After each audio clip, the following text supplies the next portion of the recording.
ಥರ ಎಲ್ಲ ಇದೆ. ಬಟ್ ನನಗೇನು ಅಧಿಕಾರ ಹೋದ ಕ್ಷಣಕ್ಕೆ ನನಗೇನು ಬೇಸರನೂ ಇಲ್ಲ, ಏನೂ ಇಲ್ಲ. ನಮಗೆ ಈಗ ರಾಜ್ಯ ಮಟ್ಟದಲ್ಲಿ ಸಿದ್ದರಾಮಯ್ಯನವರು ಅವರ ಆಡಳಿತ ಮತ್ತು ಅವರು ಬಡವರ ಪರವಾಗಿ ಕೆಲಸ ಮಾಡೋದ್ರಿಂದ ಅವ್ರಿಗೆ ಜನರ ಆಶೀರ್ವಾದ ಇದೆ ಅಂತ ಹೇಳಿ ಸರ್ಕಾರ ಬಂದಿರತಕ್ಕಂಥದ್ದು. ಹಾಗೆ ರಾಷ್ಟ್ರ ಮಟ್ಟದಲ್ಲೂ ಕೂಡ ಇನ್ನೊಂದು 20 ಸೀಟು ಜಾಸ್ತಿ ಬಂದಿದೆ ಲೋಕಸಭೆಗೆ, ಇಂಡಿಯಾ ಒಕ್ಕೂಟಕ್ಕೆ. ಪ್ರಧಾನಮಂತ್ರಿ ರಾಹುಲ್ ಗಾಂಧಿನೇ ಆಗ್ತಾ ಇದ್ರು. ಸುಮಾರು ಈಗ ವೋಟ್ ಚೋರಿ ಇದು ಸುಮಾರು ದೇಶದಲ್ಲಿ ಒಂದು 70-80 ಕಡೆ ಈ ರೀತಿ ಮಾಡಿದ್ದಾರೆ ಅಂತಕ್ಕಂಥದ್ದನ್ನ ಮಾಧ್ಯಮದಲ್ಲಿ ಎಲ್ಲ ನಾನು ನೋಡ್ತಾ ಇದ್ದೇನೆ. ಇದು ಈಗ 70-80 ಕಡೆ ಮಾಡದೇ ಇದ್ದಿದ್ರೆ 20 ಸೀಟ್ ಇಂಡಿಯಾ ಒಕ್ಕೂಟಕ್ಕೆ ಜಾಸ್ತಿ ಬಂದಿದ್ರೆ ಮೋದಿ ಪ್ರಧಾನಮಂತ್ರಿ ಆಗ್ತಾ ಇರಲಿಲ್ಲ. ಆದ್ರಿಂದ ಇವೆಲ್ಲ ರಾಜಕೀಯದಲ್ಲಿ ಮೋಸಗಳು ಬಹಳ ದಿವಸ ನಡೆಯೋದಿಲ್ಲ, ಏನೋ ಒಂದ್ಸರಿ 2 ಸರಿ ನಡಿಬೋದು. ಸದಾಕಾಲ ಮೋಸಗಳು, ಸುಳ್ಳು ಅವಕ್ಕೆಲ್ಲ ಆಯಸ್ಸಿರೋದಿಲ್ಲ. ಅವಕ್ಕೆಲ್ಲ ಸತ್ಯಕ್ಕೆ ಮತ್ತೆ ನ್ಯಾಯಕ್ಕೆ ಅದಕ್ಕೆ ಆಯಸ್ಸಿರ್ತದೆ. ಅದು ಸ್ವಲ್ಪ ಲೇಟ್ ಅಷ್ಟೇ. ಅದಕ್ಕೋಸ್ಕರ ಇಲ್ಲಿ ರಾಜಕಾರಣದಲ್ಲಿ ನನಗೇನು ಏಳು ಬೀಳು ಇವೆಲ್ಲ ಏನು ಹೊಸದಲ್ಲ. 84, 94, 2004 ಮೊನ್ನೆ ದೇವೇಗೌಡರು ಚುನಾವಣೆ ಯಾವ ವರ್ಷಪ್ಪ ಆಗಿದ್ದದು? 19.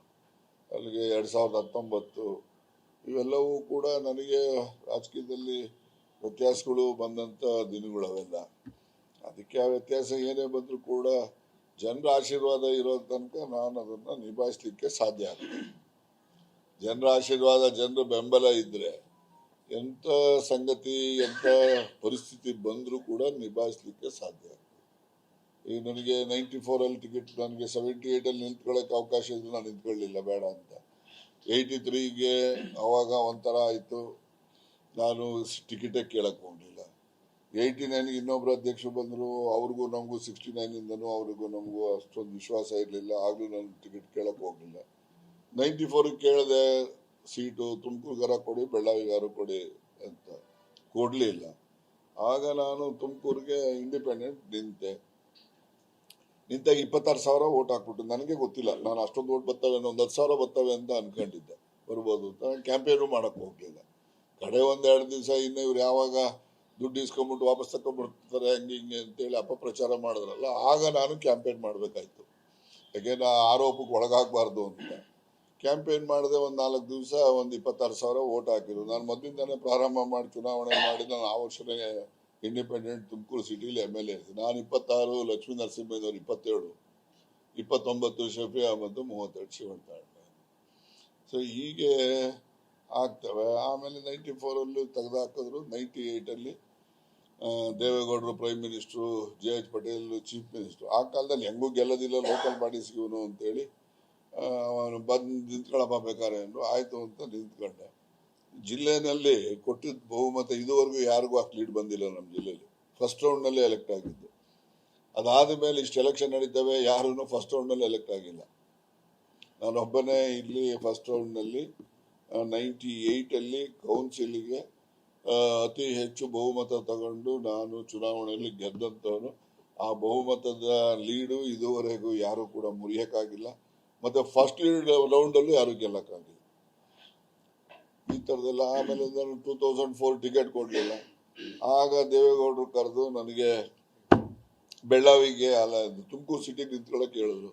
ನಾನು ಇಲ್ಲ ಸರ್, ನನಗೆ ಮೋಸ ಮಾಡಿದ ಗಿರಾಕಿ ಇವನು, ಅದಕ್ಕೆ ಅವನ ಮೇಲೆ ಹೋಗ್ಬೇಕು, ಅವ್ನು ಸೋಲಿಸ್ಬೇಕು ನಾನು ಅಂತೇಳಿ ಹಠ ಇದೆ ಅಂತೇಳಿ ಬೆಳ್ಳಾವಿಗೆ ತಗೊಂಡು ಬೆಳ್ಳಾವಿಗೆ ನಿಂತ್ಕೊಂಡೆ. ಅವ್ರು ಗೌಡ್ರು ಬಾಬಾ ಇಲ್ಲ ಕಣಯ್ಯ, ನಿಂಗೆ ಗೊತ್ತಿಲ್ಲ, ನೀನು 25-26,000 ವೋಟ್ ತಗೊಂಡಿದ್ಯಾ, ತುಮಕೂರು ಸಿಟಿಗೆ ನಿಂತ್ಕೋ ಅಂತ ಹಠ ಮಾಡಿದ್ರು. ನಾನು ಇಲ್ಲ ನಾವು ಇವನ ಮೇಲೆ ಹೋಗ್ಬೇಕು, ಇವನ್ನೇ ಮುಗಿಸ್ಬೇಕು ಇವನಿಗೆ ಅಂತ ಹೇಳಿ ಹೋಗಿ ಅವನಿಗೆ ಮುಗಿಸ್ದೆ. ಅವಾಗ ಈ ಥರ ಇರ್ತವೆ. ಆಮೇಲೆ ಡಿಲಿಮಿಟೇಷನ್ ಆಗೋಯ್ತು. ಇಲ್ಲಿ ಬಂದು 500 ವೋಟಲ್ಲಿ 530 ವೋಟಲ್ಲಿ ಸೋತೆ ಮೊದಲನೇ ಸರಿ. ಅದು ಕಾರಣ ಪಾಪ ವೋಟ್ ಹಾಕೋರೆ ಜನ ನಮ್ಮ ಬಗ್ಗೆ, ನಂದೇ ತಪ್ಪು ಅದರಲ್ಲಿ.